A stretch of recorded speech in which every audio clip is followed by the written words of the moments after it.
Mudando de assunto, existem algumas vacinas que são muito importantes para manter as pessoas de mais idade longe de doenças. Não é, doutor José Roberto? Sem dúvida. Tudo bem? Já dizia o velho ditado, prevenir é melhor que remediar. E prevenir através das vacinas? Vacina, algumas doenças, nós conseguimos diminuir o risco. Quando a gente fala em vacina, não é que as vacinas têm uma cobertura total de 100%, mas ela diminui bastante a chance de algumas doenças. Só para a gente citar, o tétano, por exemplo, é uma doença que diminui bastante o risco.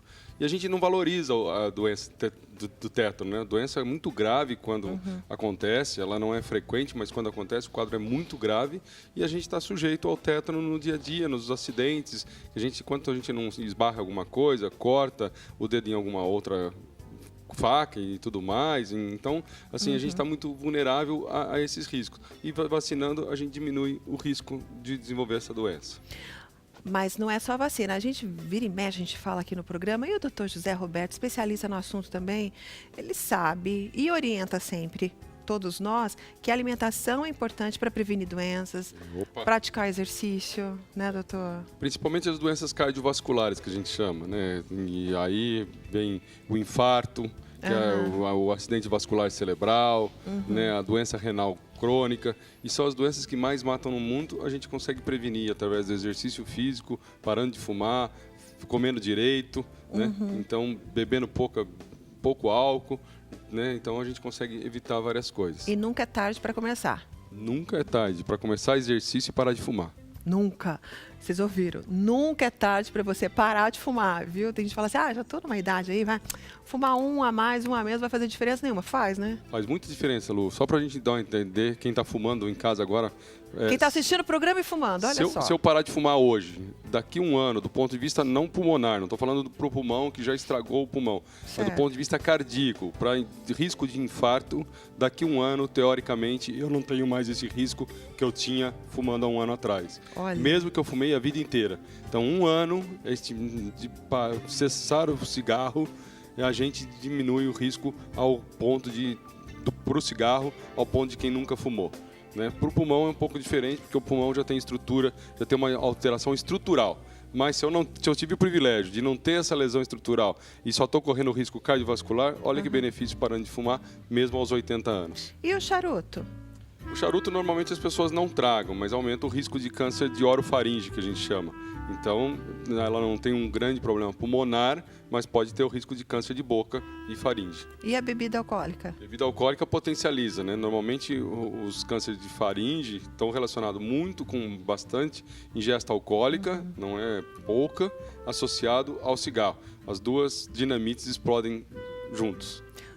As duas dinamites explodem juntas. Agora, imagina só, a pessoa tem um hábito alimentar péssimo, come um monte de fritura, fuma, bebe, não se exercita. Quantos anos menos ela vive comparado a uma pessoa que faz o contrário? Tudo isso ainda tem a genética. Se eu tinha um pai que infartou, por exemplo, com 55 anos, abaixo de 55, essa genética é muito forte. E eu faço tudo isso, eu estou correndo um risco muito aumentado de diminuir a minha expectativa de vida, né? Que é o quanto que eu tenho para viver ainda. Então, na verdade, nós temos que ver o quanto que ele fuma, o quanto que ele bebe, né? Associado a essa genética, se ele tem diabetes, e aí ele encurtou bastante a expectativa de vida. E eu falo mais, Lu, mais do que encurtar a expectativa de vida, o quanto eu vou viver, é como eu vou viver. Né? Depois que instalar uma doença, a qualidade de vida dessa pessoa, como é que muda muito. Então não basta viver bastante, a gente está vivendo hoje. Mas hoje a gente precisa colocar vida nesses anos, né? E não anos só nessa vida. Bonito isso, né? Bom, mas falando das vacinas, qual seria a vacina primordial, a mais importante para uma pessoa de idade tomar? Eu não diria uma só, né? Eu diria que é um conjunto de vacinas. A gente comentou a semana passada sobre do herpes zoster. Né? Essa diminui a chance de eu ter, que a gente falou, uma varicela zoster, né? Do herpes zoster, e a chance de sofrer com dor. Essa não aumenta a mortalidade, certo. Tá certo? Mas essa piora a qualidade de vida. Uma que altera a mortalidade, e aí não é só no idoso, se eu sou fumante, se eu sou cardiopata, aí é antes, indicado até muito mais cedo do que os 60 anos, 65 anos em países desenvolvidos, é a vacina pneumococcus. O que é esse nome esquisito? Que nome esquisito? É a vacina para pneumonia de uma bactéria que é a bactéria mais comum de pneumonia. Então, diminui a mortalidade com o uso dessa vacina, tá certo? Então, ela deve ser empregada nos idosos e principalmente em um grupo que é diabético, em cardiopata e tem doença pulmonar obstrutiva crônica. Uma doença que é fundamental, talvez respondendo a sua pergunta, eu disse que não teria mais um conjunto, mas talvez uma fundamental, e é de graça todo ano. Existe uma cultura de que, não, essa vacina faz mal, eu tomei essa vacina e tive gripe, é a vacina da gripe. A vacina da gripe. A vacina da gripe é anual, né? A gente tem que tomar anualmente. Tem um programa, ela é de graça, diferente da pneumonia, que no Brasil ainda não é de graça. A da pneumonia hoje nós temos uma vacina mais recente, que toma uma vez só na vida, certo? Então essa vacina tem de todas as fundamentais, talvez seja essa, que é de graça e tem todo ano e diminui o risco de eu desenvolver, por exemplo, se eu tomo uma vacina de gripe, eu diminuo a mortalidade porque é o risco menor para pneumonia futuramente. Doutor, a gente selecionou algumas vacinas, não sabemos se são realmente as vacinas mais importantes para uma pessoa de idade. Olha lá, encabeçando a sua lista. Está encabeçando a lista. Significa que a vacina contra a gripe numa pessoa de idade realmente ela é a mais importante. E como o nome já aqui, eu não sei de onde você tirou, mas a Sociedade Brasileira de Geriatria e a Sociedade de Vacinação recomendam. Então, isso de rotina, como está aqui, tá certo? Não sei de onde foi a fonte, mas está aqui. Foi de lá mesmo. Então, a rotina aqui. E a pneumocócica que a gente falou agora há pouco. Para pneumonia. Para pneumonia está aqui. Aqui a gente falou lá no comecinho da nossa discussão, olha o tétano aqui. Tá o certo? tétano. O tétano de coqueluche e de difteria. Coqueluche a gente é uma doença tosse comprida. Né? Tosse a gente comprida. não ouve mais falar dela, mas eu tenho um grande amigo que agora está passando por essa doença. Olha e está sofrendo bastante porque a tosse prejudica, atrapalha bastante a vida. E a hepatite?